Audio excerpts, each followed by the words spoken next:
एक चाचा जी दिख गए हैं, बड़ा मूंछों पे ताव वाव दे रहे हैं, गलपुक्की वाली मूंछ रखाए हैं। आइए जानते हैं कि मिल्कीपुर उपचुनाव में किसकी मूंछ ऊपर होगी और किसकी नीचे होगी। चाचा जयराम। अरे भाजपा चाचा राम राम। राम राम भैया। क्या राम नाम है राम। चाचा? राम अनुज तिवारी। बड़ा मूंछों पे ताव वाव दे रहे हैं। नहीं, भाजपा का वोट तो भाजपा रहे देंगे। धक्किया। अवधेश कह रहे हैं लोकसभा भूले तो नहीं है। अवधेश झूठा है, हैं? कौन वर्थ के नहीं। झूठा प्रसाद। और क्या? वो कह रहे हैं कि लोकसभा में बाप ने हरा दिया, मिल्कीपुर में बेटा हरा देगा। यही हाँ। चेक बांटे रहे, फर्जी चेक सब फर्जी? और का। आपको फर्जी चेक दिया अवधेश हाँ, ने? ये देखिए दे- दादा कैमरे पे दिलाता। जो है बहुत बड़ी बात, फर्जी चेक दिए थे। और का। हैं? सब मने लौट आवा कहीं हाँ। से हमें पैसे नहीं। भाजपा वाले कहा था आपकी तुरुप का इक्का फेंक दिए हैं चंद्रभान पासवान के अरे रूप में। यक्का नहीं, वो बात साफ है कि दिए हाँ, जीते का नहीं। लेकिन कहा था कि अजीत हमारा बेटा विधायक बनेगा। उनका क्यों चिन्हबे नहीं करते चिन्ह भैया? बनाया अभी देखे ओखे नहीं ना। हम कहा जाने उनका हैं?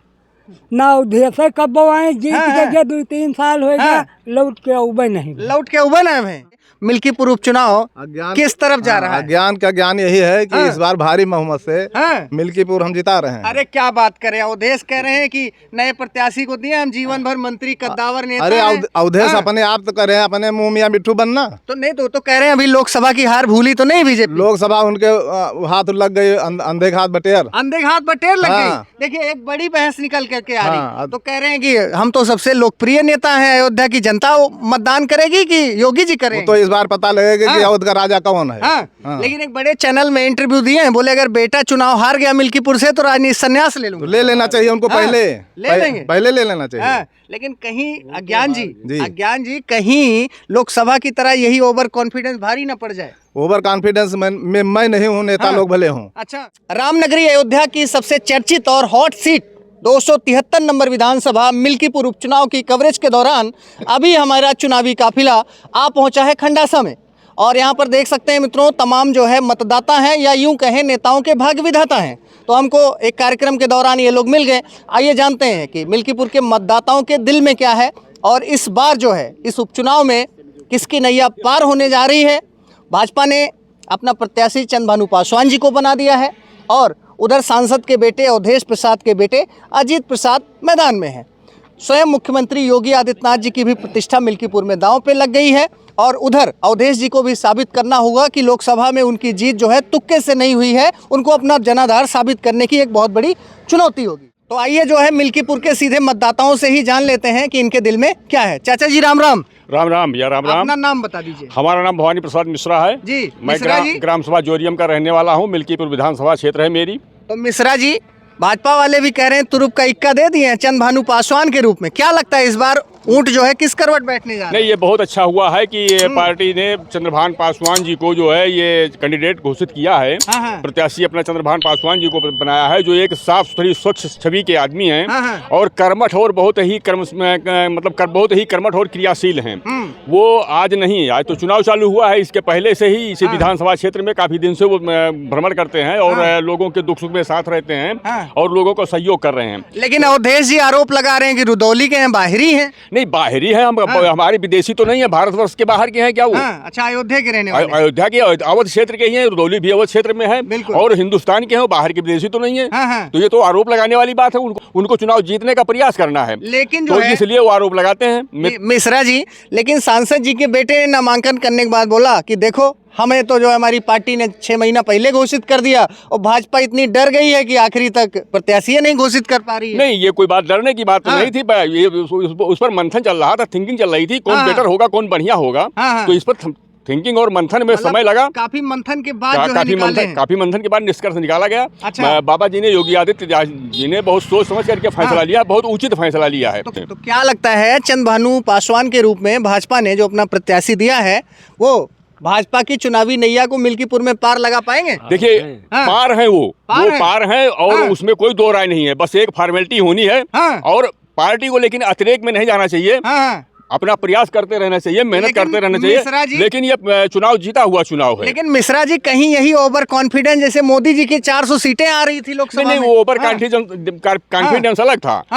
देखिए, कुछ न कुछ बिना तिल के तेल नहीं निकलता है, बिना कारण के कार्य होता नहीं है। हाँ। कहीं ना कहीं कुछ कमियां छूट गई, इसलिए ऐसा हुआ। यहाँ कोई कमी ऐसी नहीं दिखाई पड़ रही है जिसका परिणाम कहीं अगेंस्ट में जाए। लेकिन अवधेश कह रहे हैं चंद भानु पासवान नहीं, स्वयं मुख्यमंत्री योगी जी भी आ जाए, मिल्कीपुर हार जाएंगे। नहीं, ये तो गलत कह रहे हैं। हाँ। ये तो गलत कह रहे हैं। हाँ। अब वो अवधेश से अवधेश्वर हो गए हैं। अच्छा, अयोध्या के राजा हो गए। अवधेश्वर हो गए हैं, उनको अयोध्या का राजा घोषित कर दिया है माननीय अखिलेश जी ने। हाँ। ये तो बहुत बड़ी बात है। अच्छा। और ये मिल्कीपुर क्षेत्र के लिए या अवध क्षेत्र की जनता के लिए बहुत बड़ी बात है कि इस पर उनको मंथन करना चाहिए, सोचना चाहिए कि ये क्या बना दिए हैं, क्या कह रहे हैं, क्या अयोध्या के लोगों को चिढ़ाने के लिए अखिलेश ने बोल दिया। अब वो चिढ़ाने के लिए बोलती हैं, क्या किए हैं, तो ये तो पब्लिक को स्वयं सोचना चाहिए कि हमारे साथ ये क्या कर रहे हैं, मजाक कर रहे हैं या चिढ़ा रहे हैं या बहुत ही जो क्या कर रहे हैं, तो पब्लिक को सोचना चाहिए। लेकिन मिश्रा जी कह रहे हैं, अवधेश कह रहे हैं कि भाजपा से ब्राह्मण नाराज है, ठाकुर नाराज है। ऐसा कुछ नहीं है। ब्राह्मण ठाकुर कोई नहीं नाराज है। देखिए, जहाँ बात जात की है, अब आप इस पर थोड़ा डिटेल में हमारी बात सुने जी। जहाँ बात जात की है तो कोई जाति नहीं है, कोई पांच नहीं है। अगर सनातन है तो सब सनातनी हैं। सनातन की रक्षा करने के लिए हमारे बीच में तमाम ऐसी जातियां मौजूद हैं। सनातन की रक्षा करने के लिए तमाम ऐसी जातियां मौजूद हैं हमारी। तो बीच में अफवाह की खबरें आ रही थी मिल्कीपुर उपचुनाव में स्वयं मुख्यमंत्री योगी आदित्यनाथ जी अवध के बड़े ब्राह्मण नेता खब्बू तिवारी और पूर्व विधायक बाबा गोरखनाथ को अपने लखनऊ ऑफिस बुला करके और बोले कि जाओ जो है और मिल्कीपुर में दहाड़ो। इसका क्या फर्क पड़ेगा? इसका बहुत अच्छा फर्क पड़ेगा, बहुत बढ़िया फर्क पड़ेगा। खब्बू तिवारी जी देखिए, ब्राह्मण समाज के वो अच्छे नेता हैं, क्षेत्र के अच्छे नेता हैं, ब्राह्मण समाज के अच्छे नेता हैं और खब्बू तिवारी का बहुत बड़ा असर पड़ेगा, बहुत बड़ा प्रभाव पड़ेगा।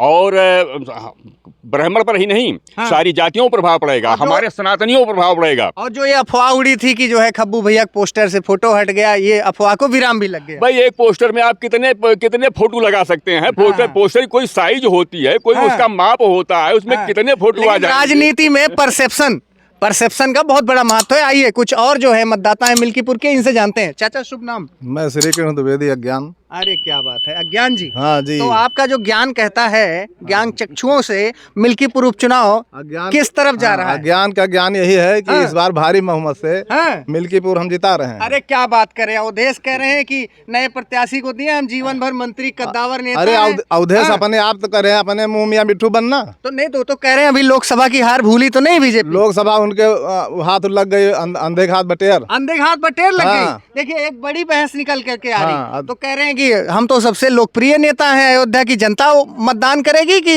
योगी जी करेंगे? तो इस बार पता लगेगा कि अवध का राजा कौन है। लेकिन एक बड़े चैनल में इंटरव्यू दिए हैं, बोले अगर बेटा चुनाव हार गया मिल्कीपुर से तो राजनीति संन्यास ले लूंगा। तो ले लेना चाहिए उनको, पहले ले लेना चाहिए। लेकिन कहीं अज्ञान जी कहीं लोकसभा की तरह यही ओवर कॉन्फिडेंस भारी न पड़ जाए। ओवर कॉन्फिडेंस में मैं नहीं हूँ, नेता लोग भले हूँ। अच्छा, मैं अपने स्थिति जो है मतदाताओं की स्थिति से मैं बता रहा हूँ। तो अच्छा, भाजपा ने लंबे मंथन के बाद, चिंतन के बाद चंद्र भानु पासवान के रूप में एक जो है युवा चेहरे को इस बार मौका दिया है। तो क्या लगता है कि चंद्र भानु के आने के बाद समाज में, गांव देश में क्या चर्चाएं चल रही हैं? चर्चाएं हैं। चंद्र भानु अच्छे प्रत्याशी हैं। और इसके पहले भी कोई जो प्रत्याशी था वो कोई गलत नहीं था। वो पार्टी की बात है, किस नियत से, किस बात से उनको नहीं दिया गया टिकट। टिकट तो एक है, उनका भी काम अच्छा है, इसीलिए माननीय 22-25 लोग दौड़ रहे थे, उसीलिए माननीय मुख्यमंत्री जी ने बुला करके उनसे कहा, जो भी उनकी रही हो नाराजगियां, उसको बुला करके उनसे कहा कि आप क्षेत्र में जाइए, प्रचार करिए। दूर हो गई। अच्छा, तो क्या लगता है कि अयोध्या लोकसभा में करारी हार का बदला मिल्कीपुर से ले पाएगी बीजेपी? लेंगे, बिल्कुल लेंगे। चलिए, बहुत बहुत धन्यवाद।